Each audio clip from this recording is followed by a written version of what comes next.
భక్తి నిర్మలమైతే భగవంతుని యొక్క ప్రేమకు ఎట్లా పాత్రులమవుతాము అనేటటువంటి విషయాన్ని తెలియజేసేటటువంటి గ్రంథం భాగవతం. మన భక్తిలో ఎటువంటి లోపం లేకపోతే భగవంతుని యొక్క కరుణా కటాక్ష వీక్షణములు మన పైన తప్పకుండా మెండుగా అవుతాయి అని వివరించేటటువంటి గ్రంథం భాగవతం. ప్రతి నిత్యం తెలుగు వారందరూ కూడా పారాయణం చేయవలసినటువంటి గ్రంథం భాగవతం. అది పోతన గారి భాగవతం, తెలుగువారు అన్నాను కాబట్టి. అయితే శుక మహర్షి భాగవత కథలన్నీ వివరిస్తూ వస్తున్నటువంటి క్రమంలో ఒకసారి చెప్పినారంట, అయ్యా త్రికూట పర్వత ప్రాంత సమీపంలో సంచరించేటటువంటి గజరాజు ఒక గజేంద్రుడు మొసలి బారిన చిక్కి దురవస్థను అనుభవిస్తున్నటువంటి క్రమములో ఆ గజరాజు యొక్క మొర విన్నటువంటి శ్రీమన్నారాయణుడు వచ్చి గజేంద్రునికి మోక్షాన్ని ప్రసాదించినాడయ్యా అన్నాడంట శుక మహర్షి పరీక్షిత్ మహారాజు. వెంటనే ఆయన అన్నాడు, ఏంటయ్యా గురువుగారు, ఏంటండి ఎక్కడో అరణ్య ప్రాంతంలో సంచరించేటటువంటి గజరాజు ముసలి బారిన చిక్కడమేంటి, అక్కడ దురవస్థను అనుభవిస్తున్నటువంటి క్రమము లోపల ఎక్కడో వైకుంఠ పట్టణములో ఉన్నటువంటి శ్రీమన్నారాయణుడు రావడం ఏంటి, ఆ కథను నాకు సవిస్తరంగా విన్నవించండి అయ్యా అని చెప్తూ, అయ్యా నీరాటవనాటములకు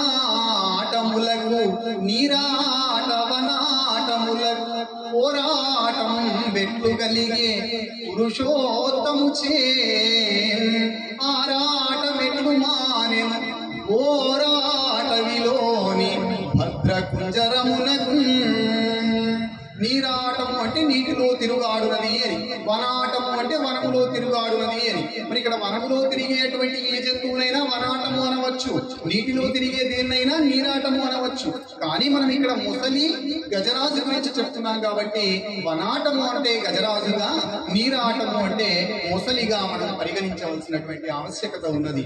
అయ్యా శుక మహర్షి, మరి నాకు ఆ కథను సవిస్తరంగా విన్నవించయ్యా, ఎట్లా ఆ యొక్క గజరాజుకు మరి ఆ యొక్క ముసలికి పోరాటం కలిగినది, మరి దాన్ని ఆ యొక్క దేవదేవుడైనటువంటి విష్ణుమూర్తి వైకుంఠ పట్టణము నుండి వచ్చి ఆ ముసలిని ఖండించి ఎట్లా గజేంద్రుని రక్షించినాడో నాకు సవిస్తరంగా విన్నవించయ్యా అని చెప్పినప్పుడు, అయ్యా త్రికూట పర్వత ప్రాంత సమీపంలో 10 లక్షల కోట్ల ఏనుగులు ఉన్నాయ్యా.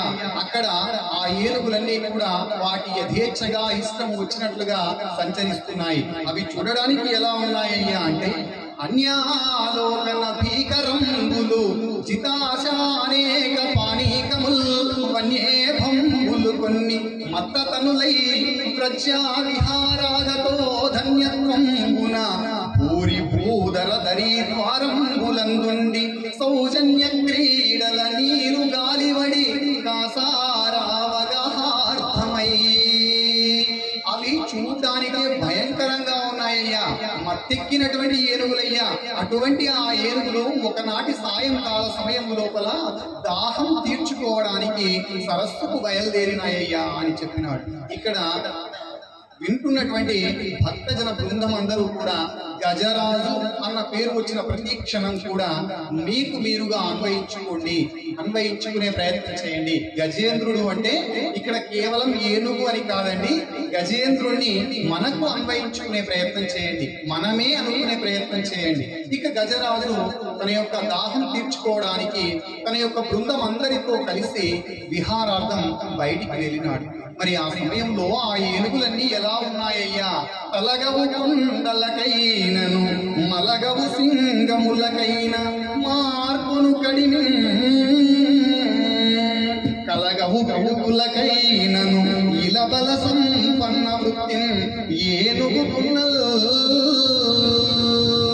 తలగవు కొండలకైనను మలగవు సింగములకైన మార్పును కడిమి కలగవు పిడుగులకైనను ఇలబల సంపన్న వృత్తి నేనుగుకున్నల్. సాధారణంగా అవి ఇప్పుడు దాహం తీర్చుకోవడానికి బయలుదేరుతున్నాయి. మరి బయలుదేరుతున్నటువంటి క్రమంలో దారిలో కొండలు వస్తే వాటికి మనం ఏం చేస్తాం, పక్కకు జరిగి తప్పుకొని మన దారిన మనం వెళ్ళే ప్రయత్నం చేస్తాం. కానీ ఆ ఏనుగులు అలా చేయట్లేవంట. కలగవు కొండలకైనను, కొండలు ఎదురుగా వస్తే వాటిని ఢీకొంటూ వెళ్తున్నాయి. అట్లా ఎందుకు చేయాలి మరి అంటే, నిత్య జీవితంలో అటువంటి వారిని మనం ఎంతమందిని చూస్తామో మీకు నేను వివరించే ప్రయత్నం చేస్తాను. దారికి ఎదురుగా కొండలు ఉంటే కొండకు తప్పుకొని వెళ్ళడం అనేటటువంటిది అది సహజ సిద్ధమైనటువంటి ఒక యొక్క ఒక సాధు స్వభావం కలిగినటువంటి వ్యక్తి యొక్క ప్రవర్తన. కానీ దానికి రాసుకొని మరీ వెళ్తున్నాయంట ఆ ఏనుగుల యొక్క గుంపు అంతా కూడా. మరి మలగవు సింగములకైన సాధారణంగా సింహం పేరు చెప్తేనే గజగజ వణికిపోవాలి, గజరాజు వణికిపోవాలి, మరి ఆ గజములన్నీ వణికిపోవాలి. కానీ అట్లా జరగట్లేదంట ఇక్కడ. మలగవు సింగములకైనా సింహములు ఎదురుగా వస్తే వాటికి మరి వాటి దారిలో వెళ్ళట్లేదు, భయపడి పక్కకు జరగట్లేదు. జరగకపోయినాయి కానీ మార్పును కడిమి సాహసంతో వాటిని ఎదుర్కొంటున్నాయంట, తిరగబడుతున్నాయంట. మరి ఇట్లా ఎందుకు చేస్తున్నాయి అసలు ఆ ఏనుగులు? ఇలా బల సంపన్న వృత్తిని ఏనుగున్నల్. ఎందుకు అట్లా చేస్తున్నాయ్యా అంటే వాటి యొక్క బలాన్ని చూసుకున్నాయి. ఏమన్నారు ఇక్కడ మహానుభావులు పోతన గారు అంటే, మరి గున్నల్ అన్నారు, ఏనుగు గున్నల్ అన్నారు. గున్న అంటేనే వయసులో ఉన్నటువంటి అని అర్థం. మరి అవి ఎందుకు అట్లా చేస్తున్నాయట అంటే యవ్వనములో ఉన్నాయి. మరి యవ్వనములో ఉన్నటువంటి కావడం చేత వాటి యవ్వన గర్వం చూసుకొని, వాటి బల గర్వం చూసుకొని అవి ఆ విధమైనటువంటి తిరస్కారం చేస్తున్నాయి, కొండలను రాసుకుంటున్నాయి. అంతేకాదు సింహములు వస్తే వాటికి తిరగబడుతున్నాయి.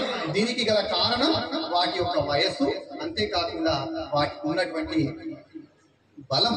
మరి మేము గొప్ప బలవంతులము అనేటటువంటి గర్వం. సాధారణంగా చాలా మంది ఒక్కొక్కరికి ఒక్కొక్క రకమైనటువంటి గర్వం ఆవహిస్తుంది. గర్వం ఏదైనా మనిషి పతనానికి నాంది.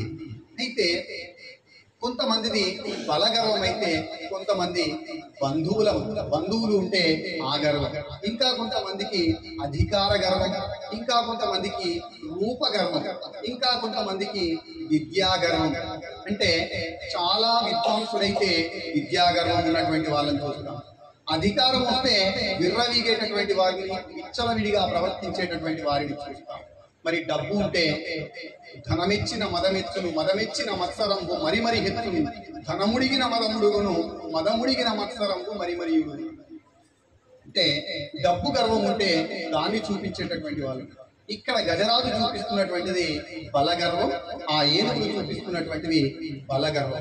గర్వం ఏదైనా సరే, మనం ఎంత మంచి వారిమైనా సరే, మనం ఎంత గొప్పవారమైనా సరే, మనం బంగారు బిందె లాంటి వారిమైనా సరే, కానీ గర్వం అనే రంధ్రం ఉంటే అందులో జ్ఞానం అనే నీళ్లు నిలబడవు అనేటటువంటి విషయాన్ని గుర్తుంచుకోవాలి. కాబట్టి మనం ఎంత గొప్ప వాళ్ళమైనా కూడా, బంగారు బిందెలం మనమైనా, గర్వం అనేటటువంటి రంధ్రం ఆ బిందెకు ఉంటే జ్ఞానం అనేటటువంటి నీళ్లు అక్కడ నిలబడవు.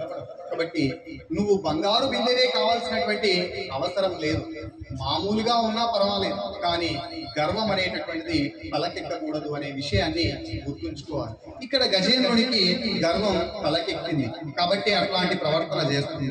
మరి ఆ విధంగా ముందుకు వెళ్తున్నటువంటి గజేంద్రుడు, వారి యొక్క బృందం అంతా కూడా కొండంబుల మద జల వృత గండంబుల కుంభములను ఘటన సేయన్, కొండలు తల క్రిందై పడు బెండు పడు దిశలు సూచి బెగడు జగముల్.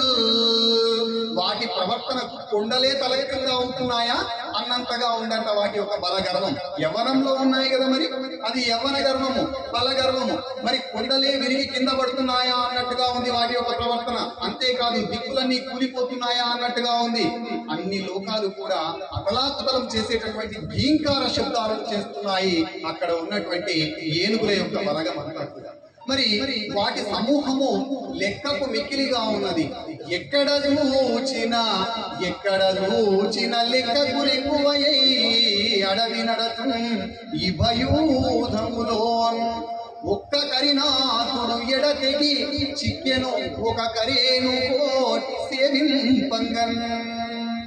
ఎక్కడ చూచిన లెక్కకు ఎక్కువయ్యి మిక్కిలిగా ఉన్నాయి. మన లెక్కకు సాధ్యము కానటువంటి సంఖ్య ఆ ఏనుగులది. అటువంటి ఆ ఏనుగుల గుంపు నుంచి ఆ ఏనుగుల యొక్క అధినాథుడు, ఆ ఏనుగుల యొక్క వల్లభుడు, ఆ ఏనుగుల యొక్క అధిపతి ఒక గజరాజు ఆ ఏనుగుల గుంపు నుండి విడిపోయి ఒక ఆడ ఏనుగుల గుంపు సేవిస్తూ ఉంటే వాటికి చిక్కుకున్నాయి. ఇప్పుడు ఆయన చుట్టూతా ఉన్నటువంటివన్నీ కూడా ఆడ ఏనుగుల యొక్క సమూహం. వాటన్నింటికీ కూడా అధినాథుడు గజేంద్రుడు ఒక్కడే. తన చుట్టూ ఉన్నటువంటివి అన్ని ఆడ ఏనుగులు. ఇక గజేంద్రుడు ఆ ఆడ ఏనుగుల సహాయంతో వాటి యొక్క ఆ మందను వెంటబెట్టుకొని ముందుకు వెళ్తున్నాడు దాహం తీర్చుకోవడం. అలా అలా అలా అలా కొంత దూరం వెళ్ళిన తర్వాత అటగాంచన్ కరిణీ విభుండు నవపులాంభోజ కల్హారం నటతి నిందిరవారం కమఠమీనగ్రాహ దుర్వారం వటహింతాల రసాల సాల సుమనోవల్లీ తీరము చటులోద్ధూత మరాళ చక్రబక సంచారము కాసారం. కాసారం అంటే సరస్సు. అటగాంచన్ కరిణీ విభుండు కాసారం. ఒక్క సరస్సును చూసినాడు ఆ ఏనుగుల యొక్క అధిపతి గజరాజు. ఇక ఆయనకు దాహం తీర్చుకునేటటువంటి అవసరం వచ్చింది. ఇంతవరకు మనం గజరాజు గజేంద్రుడు అంటే ఎవరని చెప్పుకున్నాము? గజేంద్రుడి మనంగానే అన్వయించుకోవాలి అని చెప్పుకున్నాం. ఇప్పుడు ఆయన ఒక సరస్సును చూసిందంట. ఆ సరస్సు ఎట్లా ఉందట అంటే నవపుల్లాంభోజ కల్హారం, అప్పుడే విచ్చుకున్నటువంటి పద్మములతో ఉన్నదంట. అంటే ఆ సరస్సు అంతా కూడా చూడడానికి చూడముచ్చటగా ఉన్నది అని చెప్తున్నారు. ఇంకా అంతేకాదు నటతిందిరవారం నటతిందిరవారం, ఆ పద్మముల చుట్టూ అన్ని కూడా ఇందిరములు తుమ్మెదలన్నీ కూడా భ్రమరములన్నీ కూడా జట్లు కట్టి మరి గుంపులు గుంపులుగా సమూహాలుగా ఆ పువ్వుల చుట్టూ తిరుగాడుతూ ఉన్నాయంట. ఇంకా ఆ సరస్సులో కమఠమీనగ్రాహ దుర్వారం, సరస్సు అంతా కూడా తాబేలు, చేపలు, మొసళ్ళు వీటన్నిటి చేత దుర్వారం వారించడానికి వీలు లేకుండా చాలా భయంకరంగా కనబడుతుందంట. వటహింతాల రసాల సాల సుమనోవల్లీ తీరం, ఆ యొక్క సరస్సుకు గట్టున మర్రి చెట్టు, మామిడి చెట్టు మొదలైనటువంటి చెట్లతో అది చూడడానికి కన్నుల విందుగా ఉన్నదంట. అంతేకాదు మరాళ చక్రబక సంచారంబు, మరి హంసలు, కొంగలు మొదలైనటువంటి జంతువులకు మొదలైనటువంటి పక్షులతో, మరి మొసళ్ళు, తాబేళ్లు మొదలైనటువంటి జల జంతువుల చేత అది నిబిడీకృతమై ఉంది ఆ యొక్క సరస్సు. ఇక్కడ మనం అందరం గ్రహించాల్సినటువంటి విషయం ఏది అంటే, ముందు సరస్సును చూడగానే ఏం కనబడ్డాయి? నవపుల్ల అంబోజ కలహారం అన్నాడు. అప్పుడే విచ్చుకున్నటువంటి పద్మములు కనబడ్డాయి. ఇక్కడ గజరాజు ఇంతవరకు ఆయనకు సంసార జీవితాన్ని అనుభవించినటువంటి వ్యక్తి కాదు. ఇక్కడ సరస్సులోకి గజేంద్రుడు దిగుతున్నాడు అంటే దాని అర్థం సంసార జీవితంలోకి మనిషి అడుగు పెడుతున్నాడు అని అర్థం. మరి అక్కడ సరస్సు అంతా కూడా పద్మముల చేత చూడముచ్చటగా అనిపించింది గజేంద్రునికి. కానీ అది ఎట్లాంటిది? కమఠమీనగ్రాహ దుర్వారము, అది వారించడానికి వీలు లేనటువంటి భయంకరమైనటువంటి, మనిషికి కూడా సంసార జీవితంలోకి అడుగు పెడుతున్నటువంటి క్రమంలో ఉత్తమోత్తమంగా చాలా గొప్పగా ఎన్నో కోటి ఆశలతో సంసార జీవితంలోకి మానవుడు అడుగు పెడతాడు. మరి దానిలోకి ప్రవేశించిన తర్వాతనే ఎన్నో ఇక్కట్లను ఎదుర్కోవడం జరుగుతుంది. ఇక్కడ మనం అందరం కూడా సంసార జీవితంలోకి అడుగు పెట్టాము అనే విషయాన్ని గుర్తుంచుకోండి. మరి గజేంద్రుడు ఏమి పని నిమిత్తం వచ్చినాడు అక్కడికి? దాహం వేస్తుంది కాబట్టి తన దాహం తీర్చుకోవడానికి వచ్చినాడు. మరి ఇప్పుడు ఏం చేయాలి గజేంద్రుడు? దాహం తీర్చుకొని వెళ్ళిపోవాలి. మరి మానవుడు కూడా సంసార జీవితంలోకి అడుగు పెట్టిన తర్వాత మానవుడు ఎటువంటి జీవితాన్ని గడపాలి? సంసార జీవితం అంటే ధర్మబద్ధంగా ఉండాలి. మనుషులందరూ కూడా ధర్మబద్ధమైనటువంటి సంసార జీవితాన్ని మాత్రమే గడపాలి. అంతేగాని సంసార జీవితాన్ని భోగానికి అనుకూలంగా భోగస్థానంగా మార్చాలనుకుంటేనే తప్పకుండా ఇబ్బందుల పాలవుతాం. అంటే కామోపభోగములను విచ్చలవిడిగా చేస్తేనే సంసార జీవితంలో ఇబ్బందులు. ఇక్కడ ధర్మబద్ధమైనటువంటి సంసార జీవితాన్ని మనిషి గడపాలి. గజేంద్రుడు అక్కడికి వచ్చి తన దాహం తీర్చుకొని వెళ్ళిపోవాలి. అంతేగాని గజేంద్రుడు అక్కడికి వచ్చి దాహం తీర్చుకున్న తర్వాత ఏం చేస్తున్నాడట అంటే, తొండంబుల పూరించుచు గండంబుల చల్లుకొనుచు గలగల రవములు మెండుకొన వలుద కడుపులు నిండే దండ కోటి నీరు ద్రావెం. అవి వాటి యొక్క వలుద కడుపులు, పెద్ద పెద్ద కడుపులు నిండే విధంగా కోరకు కొండ తొండములతో, పెద్దనైనటువంటి తొండముల చేత నీళ్లు త్రాగిన తర్వాత విచ్చలవిడిగా అక్కడ ఉన్నటువంటి పద్మములను, అంతేకాకుండా పద్మపు తీగలను, అంతేకాకుండా ఒడ్డుకు ఉన్నటువంటి చెట్లను వాటిని నేలకు వేయడము, తర్వాత సరస్సులంతా కూడా అల్లకల్లోలంగా చిందరవందరగా చేస్తున్నాయంట. ఇక ఆ సమయంలో గజేంద్రుని యొక్క ప్రవర్తన ఎలా ఉంది? మిగతా ఏనుగులన్నీ ఒకెత్తైతే అక్కడ ఉన్నవన్నీ ఆడ ఏనుగులు కదా. గజేంద్రుని యొక్క ప్రవర్తన ఎలా ఉందట అంటే, ఇవ్వలోకేంద్రుడు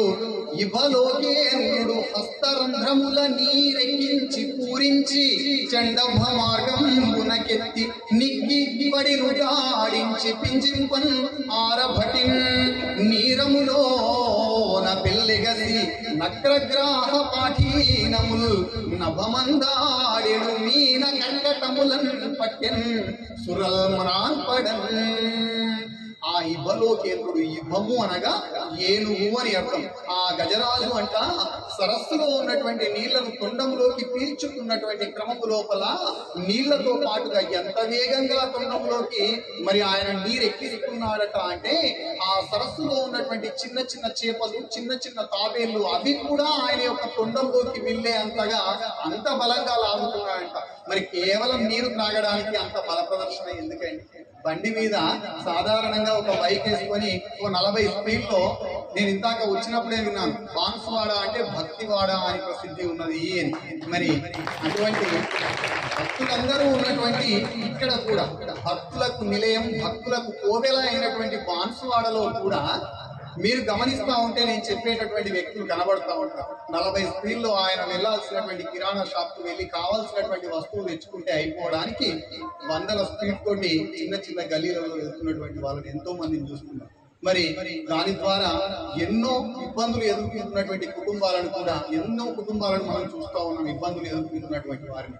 మరి అది అవసరం లేదనే విషయం వాళ్ళకి తెలుసు, అయినా కూడా చేస్తారు. దానికి గల కారణం ఏంటి అంటే అజ్ఞానం. అందుకే మనిషి ఎప్పుడైనా కానీ ఎంత తెలుసుకున్నా కూడా, ఏ వయసు వరకు తెలుసుకోవాలండి? చిన్నప్పటి నుండి ఇటువంటి విషయాలు వింటూనే ఉన్నాము, చెప్తూనే ఉన్నారు, చదువుతూనే ఉన్నాము. ఇంకా ఎన్ని రోజులు వినాలి, ఇంకా ఎన్ని రోజులు చదవాలి, నేను బాగానే ఉన్నా అని మనం అనుకుంటాం. కానీ ఎన్నిసార్లు విన్నా కూడా మరి జ్ఞానం అనేటటువంటి అమృతం ఎంత సేవించినా కూడా మనము అజ్ఞానులమే. ఎంత నేర్చుకున్నా ఇంకా పూర్తి పరిపూర్ణమైనటువంటి జ్ఞానవంతులం కాలేము. మరి ఎప్పుడు జ్ఞానవంతులం కాగలుగుతాము అంటే, భగవంతుడు అనేటటువంటి, భగవంతుని యొక్క భక్తి అనేటటువంటి పడవను, నావను పట్టుకుంటే సంసారం అనే సముద్రాన్ని ఈదగలుగుతాం. ఎన్ని ఉన్నా ప్రతి ఒక్కరికి భక్తి అనేటటువంటి ఒక నావ. కాబట్టి ప్రవర్తన అనేటటువంటిది ప్రతి ఒక్కరూ కూడా ఉత్తమోత్తమంగా మలుచుకునేటటువంటి ప్రయత్నమే చేయాలి. మనిషి ఎప్పుడైనా దేనికోసం వెంపర్లాడతాడని? ప్రపంచం అంతా కూడా మణిమయం అయిపోయింది, డబ్బుమయమే అయిపోయింది. ప్రపంచం అంతా కూడా డబ్బుల కోసమే పరిగెత్తుతుంది. కానీ ఆ డబ్బు ఎటువంటి వారి దగ్గర నిలబడుతుంది అంటే, మనిషి జ్ఞానవంతుడు కావాలి. జ్ఞానవంతుడైతే తప్పకుండా ఆయన గుణవంతుడు అవుతాడు. గుణవంతుడైతే తప్పకుండా ధనవంతుడు అవుతాడు. అది భగవంతుడే ఇస్తాడు. గుణవంతులకు అనుభవించేటటువంటి అర్హత ఉంటే పరమేశ్వరుడు తప్పకుండా ఇస్తాడు. ఎందుకంటే 2వ తరగతి చదువుతున్నటువంటి మన పిల్లవాడి పైన మనకెంతో ప్రేమ ఉంటుంది. అంత ప్రేమ ఉంది కదా అని 500 రూపాయల నోటు వాడి చేతికి ఇవ్వం. ఎందుకంటే వాడు దాన్ని మోయడు కాబట్టి మనం వాడికి ఇవ్వలేదు. అందుకే భగవంతుడు కూడా మనకు అనుభవించేటటువంటి అర్హత వస్తే తప్పకుండా ఇవ్వాల్సింది ఇచ్చే తీరుతాడు. మనమందరము భగవంతునికి బిడ్డలమే అనేటటువంటి విషయాన్ని గుర్తుంచుకోవాలి. కాబట్టి సంసార జీవితంలో ఎటువంటి తప్పుడు మార్గానికి మనం వెళ్ళకుండా మనము సక్రమమైనటువంటి మార్గంలో వెళ్ళేటటువంటి ప్రయత్నం చేయాలి. ఇక్కడ అంత బల ప్రదర్శన చేయవలసినటువంటి అవసరం ఏముంది గజేంద్రుడికి అంటే, చుట్టూతా ఉన్నటువంటివి అన్ని ఎవరండి? ఆడేలు. కాబట్టి తన యొక్క బల ప్రదర్శన చేసి నేనెంత గొప్పవాడిని అనేటటువంటి గర్వాన్ని అక్కడ చూపించి వాళ్ళందరినీ అక్కడ ఇంప్రెస్ చేయాలనే ప్రయత్నం చేస్తున్నాడు అక్కడ గజేంద్రుడు. కానీ అవసరం లేదు. మనం బాగుంటే మనకి ఏది ఇవ్వాలో అది భగవంతుడు ఇచ్చేస్తాడు అంతే.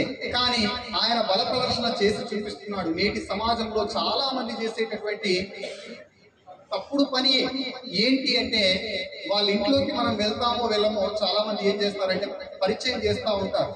వీళ్ళు మా అమ్మ, వీళ్ళు మా నాన్న అని పరిచయం చేసేటటువంటి రోజుల నుంచి ఇది నా ఐఫోన్, ఇది మా కుక్క సోఫా సెట్, ఇది మొన్ననే కట్టినటువంటి బంగ్లా, ఇట్లాంటివి పరిచయం చేసి మన యొక్క బల ప్రదర్శన చేసేటటువంటి ప్రయత్నం చేస్తున్నాం. ఏం బల ప్రదర్శన అంటే మన దగ్గర ఉన్నటువంటి ధన బలము అనేటటువంటి ప్రదర్శన చేసేటటువంటి ప్రయత్నం చేస్తున్నాం.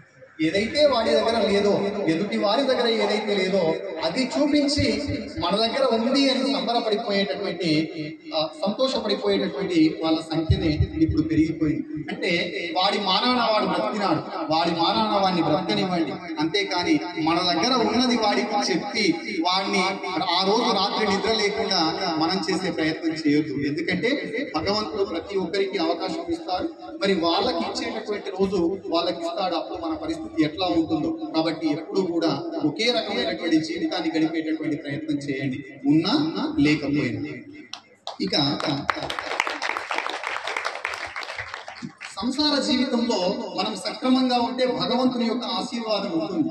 మరి మన యొక్క ప్రవర్తన బాగా లేకపోతే భగవంతుడు ఏమి ఇవ్వాలో అది ఇస్తాడు, ఏం తీసుకోవాలో అది తీసుకుంటాడు. చిన్నప్పటి నుంచి మనకు భగవంతుడు ఎన్నో ఇచ్చినాడు, ఇచ్చినట్టే ఇచ్చి తీసుకుంటున్నాడు. ఏమి ఇచ్చినాడు, ఏమి తీసుకున్నాడు అంటే అన్నింటికంటే గొప్పనైనటువంటి బాల్యము ఇచ్చినాడు, తీసేసుకున్నాడు. యవ్వనము ఇచ్చినాడు, తీసేసుకున్నాడు. వృద్ధాప్యము ఇస్తాడు, తీసేసుకుంటాడు. చివరికి తనలో లీనం చేసుకుంటాడు, ఐక్యం చేసుకుంటాడు. ఈ విషయాన్ని గుర్తెరగాల్సినటువంటి ఆవశ్యకత ఉంది. కాబట్టి భగవంతుడు ఎవరికి ఏది ఎప్పుడు ఇవ్వాలో ఇచ్చే తీరుతాడు. మరి దానిలో భాగంగా గజేంద్రుడంట సరస్సులో ఉండి భుగ భుగాయిత భూరి బుద్ధుదచ్చటలతో కదలుచు భువికి భంగంబులిగయా భువన భయంకర పుకార రవమున ఘోర నక్రగ్రాహ కోటి వెగడ వాల విక్షేప దుర్వార ఝంఝానిల వశమున ఘుమ ఘుమావర్తమడరా కల్లోల జాల సంఘటనంబుల తటి తరులు మూలములతో ధరణి మూల సరసిలో నుండి పొడగని సంభ్రమించి ఉదరి గుప్పించి లంఘించి హుంకరించి భాను గబలించి పట్టు స్వర్భాను పగిది ఒక్క మకరేంద్రుడు ఇభరాజును ఒడిసి పట్టే. ఇక జరగాల్సినటువంటి కార్యక్రమము జరిగే తీరినది. గజేంద్రుడు విచ్చలవిడిగా తాను చేయాల్సినటువంటి వికృత చేష్టలతో సరస్సు అంతా అల్ల కల్లోలం చేస్తా ఉంటే ఆ సరస్సుకు అధినాథుడు అయినటువంటి ఒక్క మకరేంద్రుడు, మకరము అనగా ముసలి అని అర్థం. మరి ఒక్క మకరేంద్రుడు అంట. ముసలి యొక్క స్వభావం ఎలా ఉంటుంది ఏంటి? నీటిలో జాగ్రత్తగా ఉంటే ఒక కన్నులు మాత్రమే పైకి ఉంచి కనురెప్పలు పైకి ఆడిస్తూ అది మెల్లగా వచ్చి పట్టుకుంటుంది. ఏ జీవినైనా పట్టుకునేటప్పుడు మెల్లగానే పడుతుంది, కానీ ఇక గట్టిగా పట్టుకొని దాన్ని వదిలిపెట్టారు. అట్లాంటి పట్టుతో భుగ భుగ ఆయుధ భూరి బుద్ధుద చటలతో కదలుతూ దివికి భంగ అంబులెగయ. భుగ భుగ అనేటటువంటి బుడ అనేటటువంటి శబ్దములు ముసలి కదులుతూ ఉంటే ఆ నీటిలో వస్తున్నాయంట. ఈ క్రమంలో వచ్చి ఒక్క మకరేంద్రుడు ఇభరాజును ఒడిసి పట్టే. ఒక ముసల్ల రాజు, ఒక మకరేంద్రుడు వచ్చి గజరాజును పట్టుకున్నాడు. ఇప్పటి వరకు కూడా గజేంద్రుని దగ్గర ఉన్నటువంటి ఆస్తి సంపద ఏదండి? యవ్వనం, బలం కదా. మరి ఆ యవ్వనాన్ని, బలాన్ని ఎవరు తీసుకుంటారు? భగవంతుడే ఇస్తాడు, తీసుకుంటాడు. మనందరికీ ఎట్లయితే బాల్యము, యవ్వనము, వృద్ధాప్యము ఇచ్చి తీసుకుంటున్నాడు, అట్లాగే మొంటెలు వట్టి ఆడినా, పురుగులు వట్టి ఆడినా, మొంటెలు వట్టి సెరిగినా, పురుగులు వెట్టి ఆడినా, బొమ్మారిలు గట్టినా, బొంగరాలు ఆడినా, బాల్యమురా అమూల్యమురా తిరిగి చేరలేని తీరమురా. ఏది కోల్పోయినామో ఇక దాన్ని మనం తిరిగి చేరుకోలేము. మరి గజేంద్రుణ్ణి ఇక్కడ ఇంతవరకు ఆయన ఉన్నటువంటి ఉత్సాహం అంతా ఆ నీటిలో కలిసిపోయే విధంగా, తన ఉత్సాహం అంతా నీరు గారిపోయే విధంగా ఒక్క ముసలి వచ్చి గజేంద్రుని పట్టుకుందంట. మరి సమస్య వచ్చినప్పుడు మరి ఆ యొక్క పరమేశ్వరుని స్మరించుకుంటే తప్పకుండా ఆయన యొక్క కరుణా కటాక్ష వీక్షణలు మనకు తోడుగా ఉండి ఆ సమస్యను మనం గట్టెక్కేటటువంటి ప్రయత్నం చేయడానికి భగవంతుని యొక్క ఆశీస్సులు అనేటటువంటివి అవసరం. ప్రతి ఒక్కరికి కూడా తప్పకుండా భగవంతుని యొక్క ఆశీస్సులు అవసరం. భగవంతుని ఆశీస్సులు ఉంటే ఎట్లా ఉంటుంది ఉంటుంది, లేకపోతే ఎట్లా ఉంటుంది అంటే, ఒకసారి ఒక పాముల వాడంట ఒక పాముని తెచ్చి బుట్టలో బంధించినాడు. ఆ పామును బుట్టలో పెట్టినాడు. చాలా రోజులు ప్రయత్నం చేసింది. అది 1 రోజు అయిపోయింది, 2 రోజులు అయిపోయింది, 3 రోజులు అయిపోయింది, 4 రోజులు అయిపోయింది. దాని యొక్క బలం ఇంకా తగ్గిపోతుంది. ఆ బుట్ట నుండి బయటికి వచ్చేటటువంటి సమస్య లేదు, ఇంకా అసలు రావడానికి దారియే లేదు. చాలా ఇబ్బంది పడిపోతుంది. ఇంకా అది అనుకుంది, నా ప్రాణం పోతుంది, ఇక నేను ఇక్కడ బ్రతకలేను అని నిర్ణయించుకుంది ఆ పాము. సరిగ్గా అదే సమయానికంట ఒక ఎలుక ఏం చేసిందంట, ప్రపంచమంతా బయట బాహ్య ప్రపంచమంతా తిరుగుతున్నటువంటి ఆ ఎలుకకు మరి విపరీతమైనటువంటి బుద్ధి పుట్టింది. ఈ యొక్క బుట్టలో ఏమో ఉంది అని చెప్పి ఆ బుట్టకు ఒక రంధ్రం చేసిందంట. రంధ్రం చేసి బలవంతంగా రంధ్రం చేసి బుట్టలో ప్రవేశించిందంట. మరి బ్రహ్మ జీవుడా అని అప్పటికే చావడానికి సిద్ధంగా ఉన్నటువంటి ఆ పాముకు ఆహారం దొరికింది. వెంటనే ఆ ఎలుకను ఆహారంగా స్వీకరించిన పాము ఆ ఎలుక చేసినటువంటి రంధ్రం నుంచే బయటకు వచ్చిందంట. నేను చస్తాను అనుకున్నటువంటి పాము పైన పరమేశ్వరుని యొక్క అనుగ్రహం మెండుగా ఉంది. మరి నాకేంటి, ఇక నేను ఎక్కడైనా బ్రతకగలుగుతాను అనుకున్నటువంటి ఆ ఎలుకకు పరమేశ్వరుని యొక్క అనుగ్రహం లేదు, అంతేగాని ఇంకా మరొక చేష్టనైతే కాదు. కాబట్టి భగవంతుడు మనం ఎంత ఎదిగినా, ఎంత స్థాయికి వచ్చినా, ఎంత వయసుకు వచ్చినా భగవంతుని యొక్క కరుణా కటాక్ష వీక్షణములు అనేటటువంటి ప్రతి ఒక్కరికి అవసరం. దానికోసమే మనం భగవత్ సేవ చేయాల్సినటువంటి అవసరం ఉంది. మరి ఎటువంటి సేవ చేయండి అంటే, ఇతరులు కీర్తించేటప్పుడు నీవు చెప్పలేకపోతే కనీసం చప్పట్లైనా కొట్టండి. హరినామ స్మరణను అనేక మార్లు పలకండి, పదే పదే పలకండి, కానీ అవసరానికి పలకవాలి. మీకు ఏదో అవసరం ఉంటే, రేపు ఏదో అవసరానికి వస్తే హరినామ స్మరణ కాదండి. హరినామ స్మరణ అనేది మీ ఆస్తి.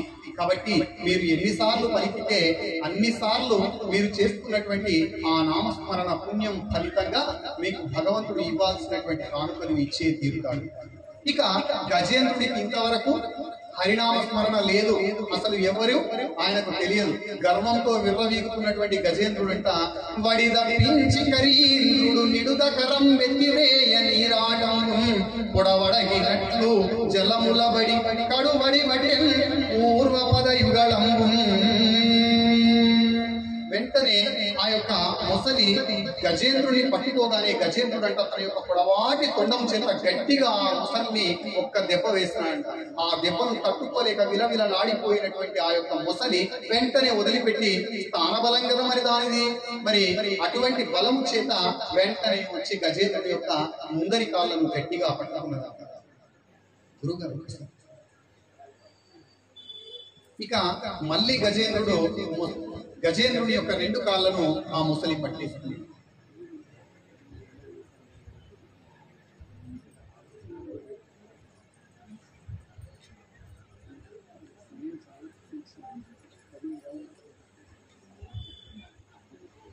మరి వెంటనే గజరాజు యొక్క 2 కాళ్ళను గట్టిగా పట్టుకుంటే ఓ బెంబేలెత్తిపోలేదంట.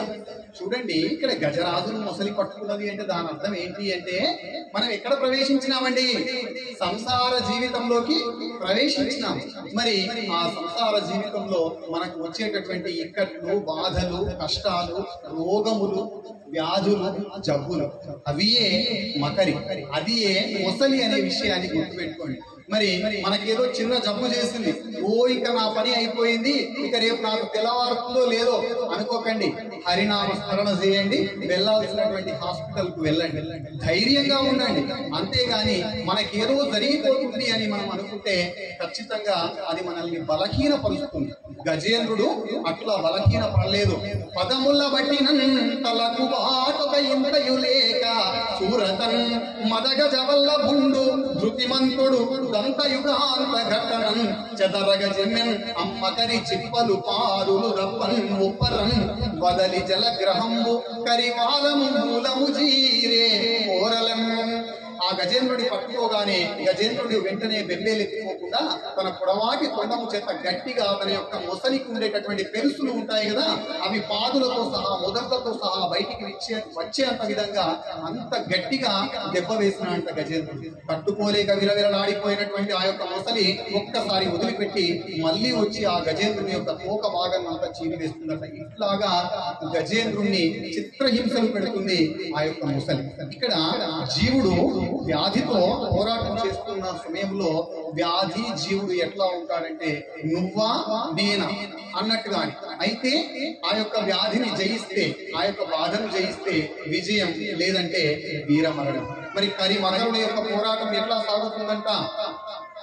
కరి దిగుతు మకరి సరసికి కరిదరికి మకరి దిగుతు కర కర బెరయన్ కరికి మకరి మకరికి కరి భరమనుతును అకలకుతల భటులు అరుదుపడం. కరి దిగుతు మకరి సరసికి కరిదరికి మకరి దిగుతు కర కరి బెరయన్ కరికి మకరి మకరికి కరి భరమనుతును అకలకుతల భటులు అరుదుపడం. కరి మకరుల యొక్క పోరాటం. కరి అనగా ఏనుగు, మకరి అనగా ముసలి. కరి మకరుల యొక్క పోరాటం ఎంత బీభత్సంగా ఉందో ఆ విషయాన్ని చెప్పడానికి పోతన గారు కరి మకరి కరి మకరి కరిమకరి అని చెప్పి పదే పదే రకాలాన్ని ప్రయోగించి వాటి యొక్క యుద్ధం, వాటి యొక్క పోరాటం ఎంత భయంకరంగా ఉందో ఇక్కడ తెలియజేసినాడు. ఒక వ్యాధితో పోరాడుతున్నటువంటి మనిషి ఎంత బీభత్సంగా పోరాడితే విజయం దక్కుతుందనేటటువంటి విషయాన్ని ఇక్కడ విన్నవించినాడు. అంటే ఎక్కడ సుఖవంతమైనటువంటి జీవితం గడపాలనుకున్నటువంటి వ్యక్తికి తప్పకుండా సంసారం అనేటటువంటి ఈ సముద్రంలో సుఖవంతమైనటువంటి జీవితం గడపాలి అంటే ఇటువంటి సమయంలో ఏం కావాలి అంటే భక్తి అనేటటువంటి పడవ కావాలి. సముద్రం చాలా విశాలమైనది, సంసార జీవితం చాలా విశాలమైనది. సంసారం ఎంత లోతయ్యా అంటే సముద్రం అంత లోతు, సంసారం ఎంత విశాలమయ్యా అంటే సముద్రం అంత విశాలం. మరి అటువంటి సముద్రాన్ని ఈత వచ్చినటువంటి గజ ఈతగాడు కూడా ఈదలేడు. మరి ఆ సముద్రం యువతలి ఒడ్డు నుండి అవతలి ఒడ్డుకు చేరాలి అంటే ఒక పడవ అవసరం. అట్లాగే సంసార జీవితం సుఖమయంగా గడవాలి అంటే ఈ ఒడ్డు నుండి ఆ ఒడ్డు అనగా ఇక్కడి నుండి ఆ భగవత్ సన్నిధికి వెళ్ళాలి అంటే ఖచ్చితంగా ఒక పడవ కావాలి. ఆ పడవనే భక్తి అనేటటువంటి విషయాన్ని గుర్తుంచుకోవాలి. ఆ విధంగా కరి మకరుల యొక్క పోరాటం బీభత్సంగా జరుగుతుంది. మకరి తోడ పోరు మాతంగా విభూని ఒక్కరుని నుంచి పోవ కాళ్ళు రాక కోరి చూచుతుండే కుంజరీ యుధంబు మగలు తగులుగారి మగువలకును. గజేంద్రుడికి 10 లక్షల కోట్ల ఆడేనుగులు ఉన్నాయి, తన యొక్క సైన్యము తన వెంటనే ఉన్నది. మరి అక్కడ మకరి తోడ పోరు మాతంగా విభూని, ఆ ముసలితో పోరాటం చేస్తున్నటువంటి ఆ గజరాజును వాటి యొక్క అధిపతిని, వాటి యొక్క వల్లభుని అని కూడా చేర్చవచ్చు. అక్కడ ఉన్నటువంటి ఆ యొక్క ఏనుగులన్నీ కూడా గజరాజుకు ప్రేయస్సులు, అంతేకాకుండా వల్లభలు అని కూడా చెప్పవచ్చు. మరి అటువంటి ఆ వల్లభలు, అటువంటి ఆ భార్యలు అందరూ కూడా గజేంద్రుని చూస్తూ నిట్టూర్పులు నిగుడుతున్నాయంట. ఏమీ చేయలేక, ఏమీ చేసేటటువంటి శక్తి సామర్థ్యం లేక ఆ ఒడ్డుకు ఉండి చూస్తున్నాయంట. ఇక్కడ పోతన గారు ఒక అద్భుతమైనటువంటి పద ప్రయోగాన్ని చేసినారు. చెప్తున్నది ముసలి కదా, చెప్తున్నది గజేంద్రుడి కదా, కానీ ఏమన్నారంటే మగలు తగులుగా మగువలకును. మరి సమాజానికి అన్వయించి చెప్పినాడు. అర్ధాంతర అన్యాసాలంకారం అనే సాహిత్యంలో అర్ధాంతర అన్యాసాలంకారం ఉంటుంది. ఆ అలంకారంతో ఏమన్నారంటే సాధారణంగానే మగువల యొక్క మనస్సు ఎక్కడ తగులుకుంటుందయ్యా అంటే మగళ్ళకు తగులుకొని ఉంటుందయ్యా అన్నారు.